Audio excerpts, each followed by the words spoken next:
Every new Toyota comes with peace of mind standard. That's because you get Toyota Care no-cost maintenance when you buy or lease any new Toyota.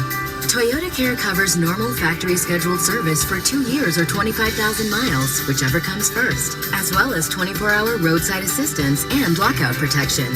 See your Toyota dealer for details and exclusions. Valid only in the continental U.S. and Alaska.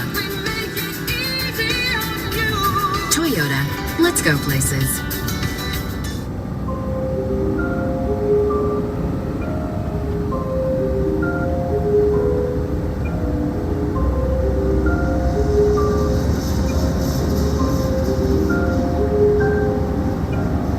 February 25th, 1987, the book Communion, A True Story, hit the bookshelves, and by the end of 1 week, rocketed to a spot on the national bestsellers list. The narrative that the author laid out was of a terrifying experience in encountering beings that were not of this earth. These visitors, whose descriptions resonated with others who had similar experiences, performed nightmarish examinations on the unsuspecting author and left him with what he claims was a fragmented memory and debilitating maladies immediately following his encounter. He would publicly acknowledge his experience and attest to its veracity, as he seemed to pass 3 separate lie detector tests administered on different occasions. His book, whose cover features the bone-chilling portrait of what many people would identify as a gray alien, would go on to become a permanent fixture in the field of UFO abductions. This case file joined the theorists as they hold on to their butts and get it in the rear with the alien gear with Whitley Strieber's abduction experience.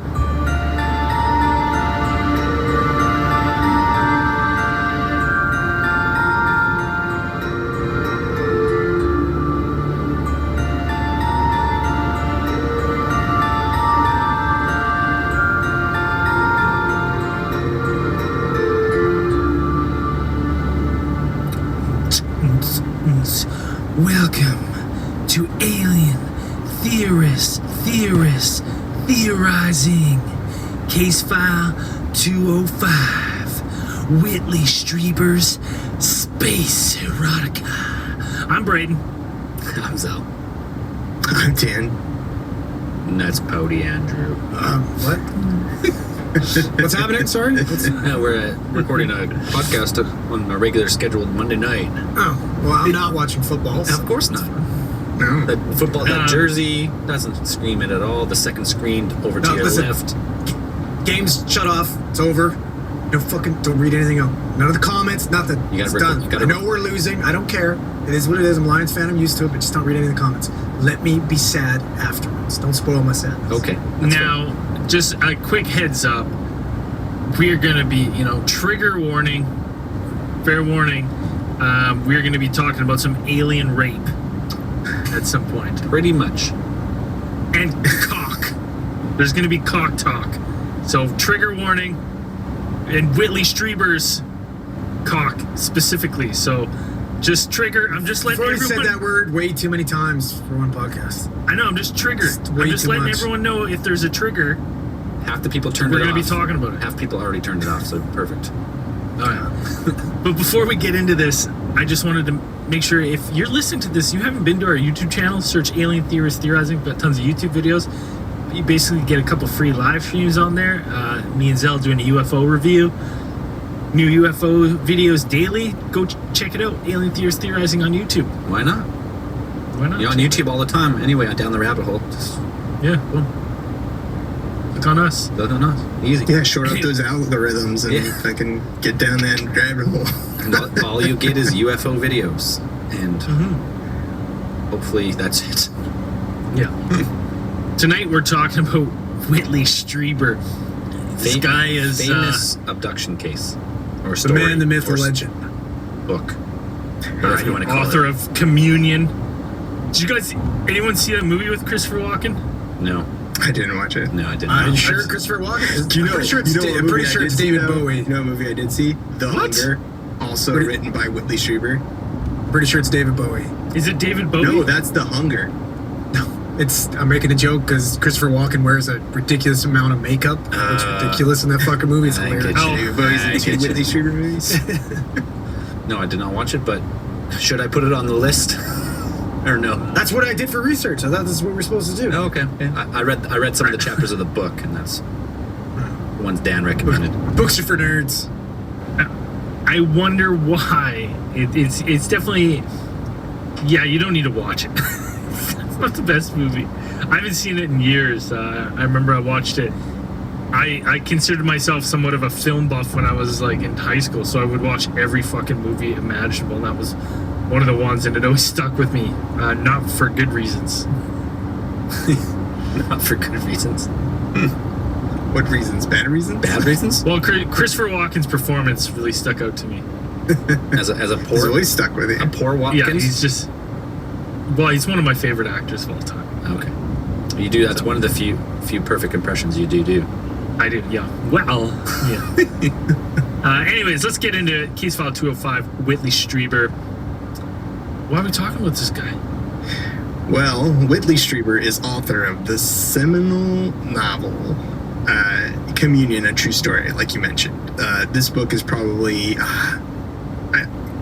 one of the, if not the most influential books within UFO culture. I mean, I was aware of it. I know it. Most people, if you look up the book, if you type in Communion, A True Story, and that the cover, the original cover art of that book doesn't spring to your mind, like you didn't see it. Everyone's seen it. It's very well known for having the cover art is of your the archetypal representation of a gray alien. Like if you look at it, like that's what people see. Yeah. I mean, the gray alien on this cover has been on the beaches of Honolulu and it's been bronzing up. But yes, it is in fact a gray. We should call it a tan. It's a tan. a small tan. Previous to writing A Communion, like Whitley Strieber was known to be a somewhat successful science fiction and fantasy writer. He wrote at least 2 books that became movies. Like he wrote Wolfen, I think that's also a movie, and then he wrote The Hunger, the original book, which got adapted into a movie. If you haven't seen The Hunger, that is a rad movie, kind of. It's got David Bowie and Susan Sarandon, and so it's a pretty interesting movie. Couple bonus points. It's well right known there. for it slots right in with Whitley Strieber erotica. It's a lot of vampire eroticism. So if you're into that, you read these 2 books back to back, you're covered. If you thought Twilight was hot, If Rizal is just normal eroticism, is what you're saying? This the regular Rizal watches. the regular kind. Just regular Pinot. Yep.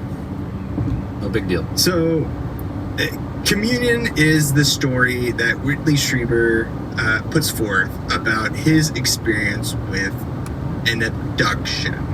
Now, to his credit, he doesn't really refer to the abductors as extraterrestrials. He makes a point to just name them visitors.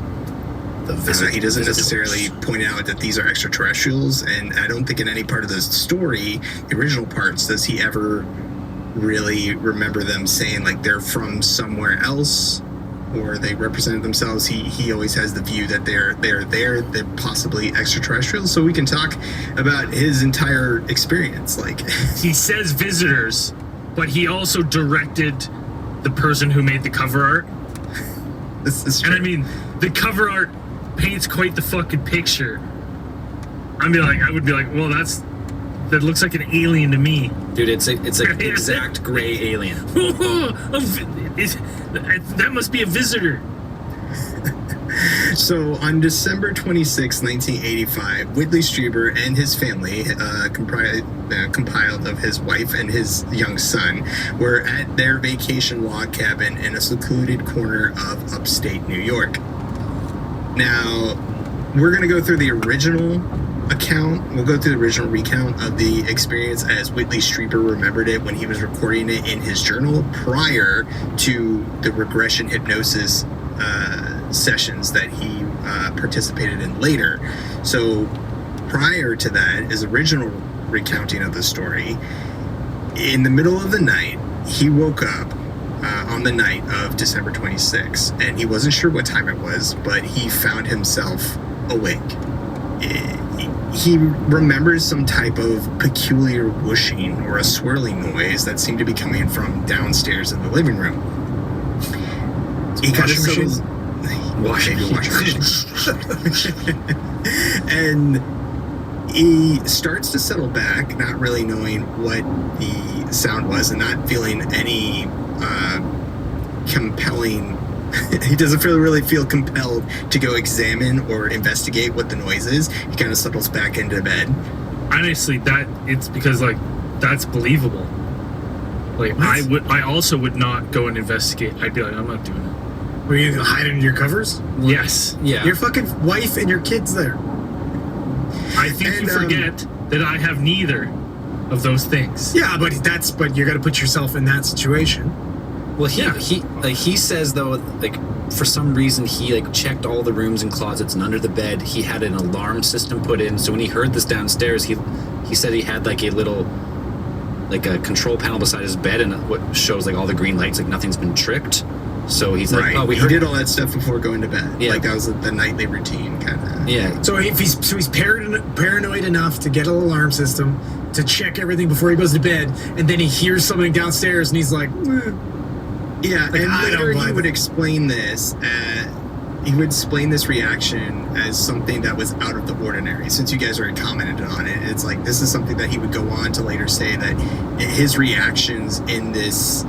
His kind of unusual reaction to this sound speaks to its credibility. That's what he feels. Is that he wouldn't, a normal person wouldn't act like this. A normal person would have went down and checked that out. But because he didn't feel the need to go down there, he feels like that is part of the abduction experience. Or he was fucking dreaming. Oh shit! Hold on a second. Hold on. Cue the sirens. Is this Dream Police? Well, like think about it. You're gonna get the dream police. You wake up in a dream. Houses. You're dreaming. You're not going to be compelled to get up and get out of bed. I'd be like, fucking. Are you telling me if Whitley Strieber called into Cosmic Channels, we'd hang up on him? I'm a Bill Strieber, okay? So I believe him. All right. A Bill Strieber. I'm a Bill Strieber, okay? Bill Strieber. He wakes up, the sirens are going, is what you're saying. Possible. So Okay. there's definitely there's an APB out for Whitley Strieber. Okay. For the Dream Police.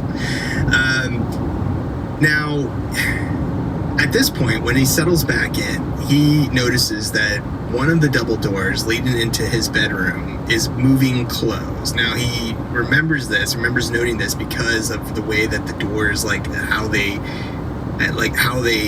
are function, like in relation to the room, because that would mean that they would be Like opening. they open and close. Yeah, right.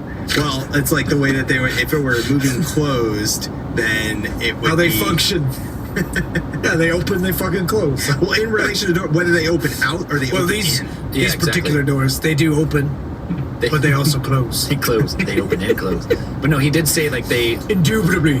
he said the way they opened, like I think he said they opened outwards, and it seemed like something was like pulling them outwards, like it was opening, like someone was pulling the doors, like so they're double doors, like a French style door, double swing doors pulling outwards. And then as soon as he sees it close, this is when he says his first visitor arrived.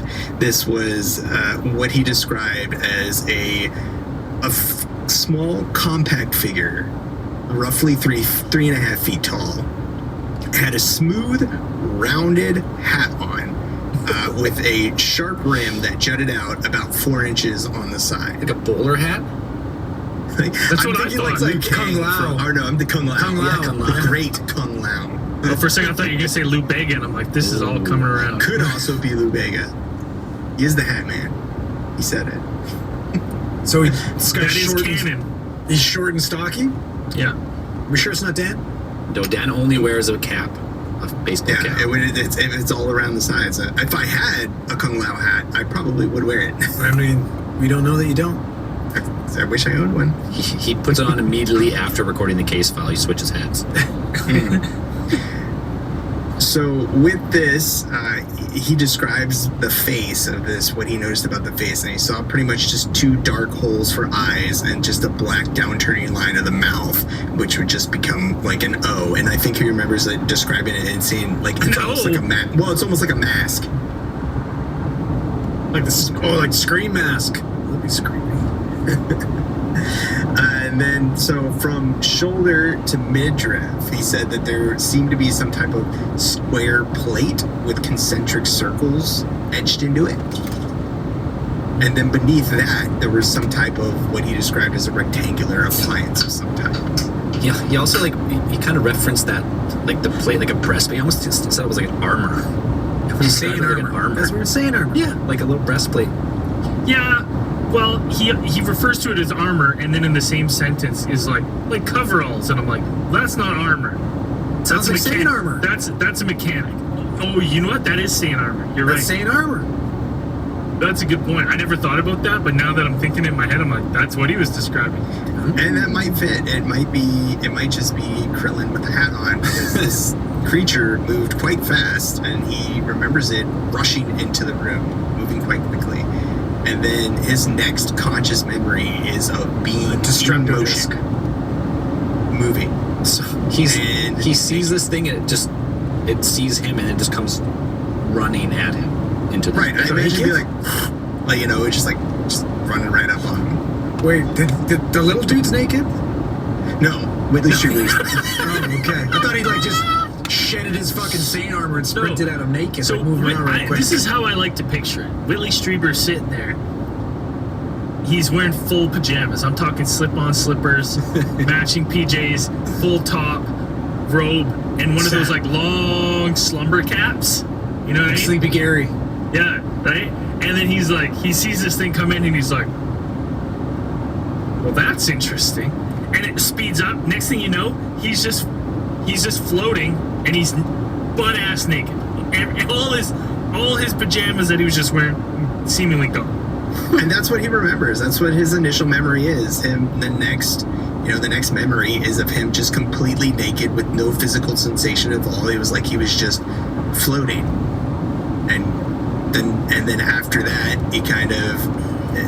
he says he remembers sitting in a small sort of depression, like a crater of some type or something, like a small depression in the ground, or like a bowl out in the woods. Just like a little, like a ditch in the woods. He's there. Or like a little just hollow butt ditch, naked. some type. I wonder, you think maybe this little guy with the fucking bowler hat was a Regaroo, and he came and bit him, and turned him into a Regaroo, and they woke up naked in the fucking forest? You mean a Rougarou? Or a Rougarou? Maybe. And so he noticed another small individual sitting to the left of this depression, so outside of it a bit. And he remembers now at this point he couldn't move his head or his hands or any part of his body except his eyes. So it fits in with most of experiences that other abductees have had recollection of. So they hit him with some type of paralytic then. Yeah. So he's completely paralyzed. Except his eyeballs. Right, or some type of psychic restraint or something like that. Which is interesting, because when we use paralytics, they usually they paralyze everything, so you wouldn't be able to breathe, anything. So it's interesting what type of fucking... This is some Professor X shit, like Professor X level. Wait, some psychic. Andrew, when you use that stuff, you can't breathe? Yeah, that's why when we sedate people and we use a paralytic, we have to breathe for them. Oh, okay. So that have more advanced medicine, or as Brayden said, it's some type of psychic ability, like they're paralyzing with their mind. Yeah. Or some other technology we don't know. Well, as we're going to find out later, I believe the psychic paralysis to be more of a leading theory. Right. So now there's not only one figure, but two figures. The original one, the small one with the breastplate armor that he had initially seen is now gone, absent from view. And now he has the two figures sitting next to him. He noticed the first one on his, sitting on the left, which he said he gave out the distinct impression, or he had a feeling that it was a female. Some type of female. With a lady. And his initial, when he was writing his journal, trying to remember what happened when the memory started surfacing at some point. This is when the music hits. And then he also noticed that there's another figure on the right side. And this one... It's another lady. This one was... Well, he wasn't really sure because this one was nearly invisible, or that's how he remembers it. That this one he couldn't really make out exactly what it was, but he knew that it seemed to be working on something very quickly with its hands, or manipulating something on the side of his head, on that side of his body. The next thing after that is he remembers being in a type of what he described messy round room. This is Messy? I don't know how you find, like, if it were on a spaceship, I don't know how you would define like a messy room on a spaceship or something like that. I would be screaming, "This isn't sterile!" The description of this, like when I first read this and I was looking into it, it really reminded me if anyone's had a concussion or a good conky before a bell rung, you get this these situations where it's like you seemingly pop into another spot. And to give an example, I used to play contact sports, so I would get hit in lacrosse, and you get your bell rung, explode, and then I'd get hit on the floor, and all of a sudden I'd be on the bench, and I have no recollection of running to the bench, and I'm like totally calm. I'm just kind of confused. I'm just like, well, this is strange. How long have I been here?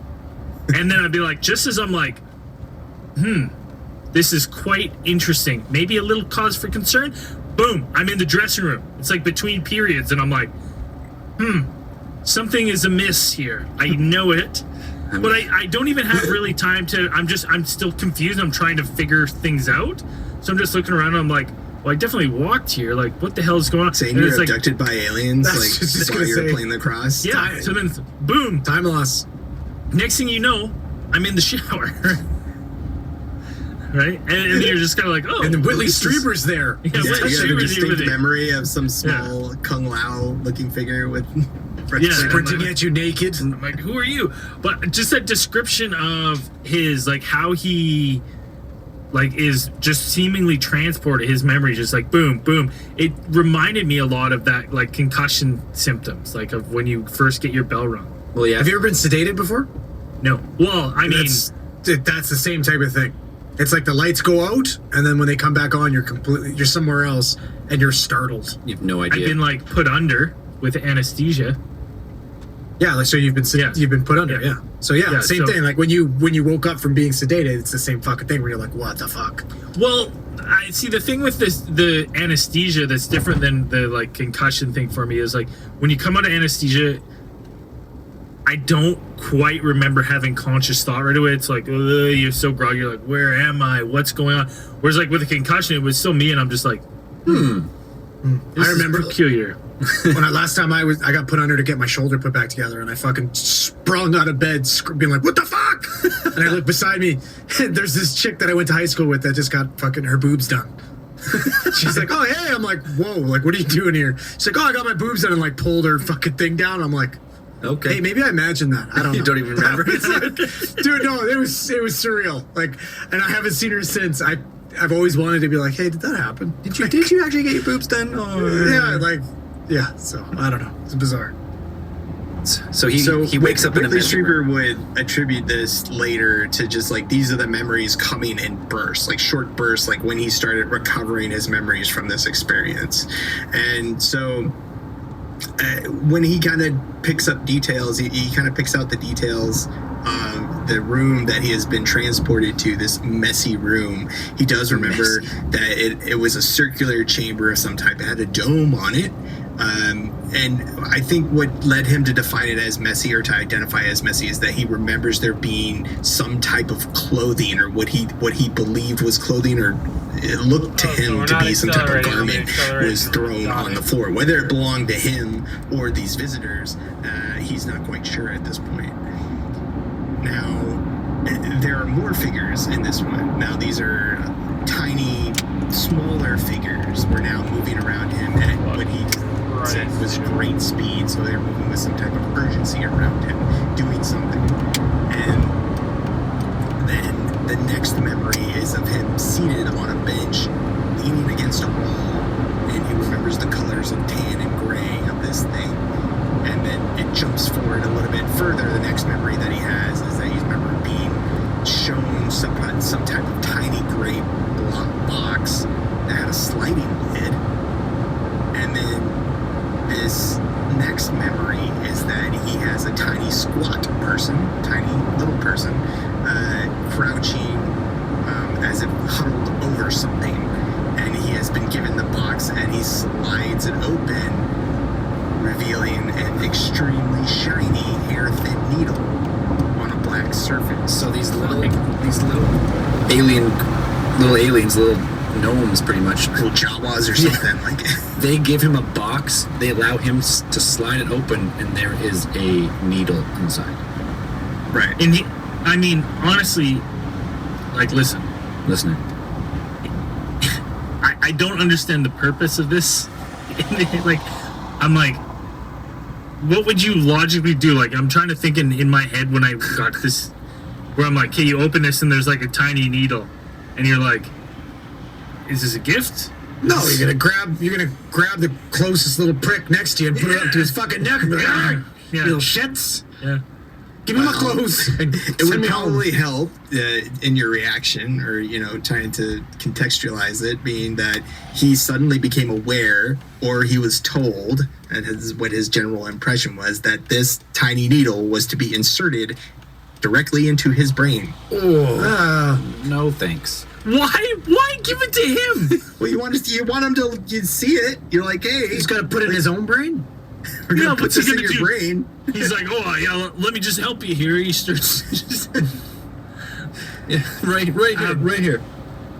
It's actually like it's like this is like pure B horror movie, because at this point, as soon as he gets his message, he starts just uncontrollably wailing and screaming, "Ah! Ah!" And like you would. And his reasoning is because it's not because he was terrified of, like, he's become aware, like, these things are testing, he's on an alien spaceship. It's because he was worried that this needle was going to ruin a great mind that was his own. My mind is so good. It's the best. My mind is so good, like, yeah. How could you're gonna ruin my great mind? It's such a good mind. So yeah, he starts screaming. At this point, he's not really sure if it's a psychic scream that he's just screaming inside of his head, or he audibly begins screaming. But the visitors are obviously aware of it, because they ask him, they pose him the question, "How can we stop you screaming?" This is a bad angle. Don't put that fucking needle in my head. He's like, well, since you're asking, And he responds with, "You can let me smell you." So now, are they asking him telepathically, or are they speaking English to him? He's not sure at this point.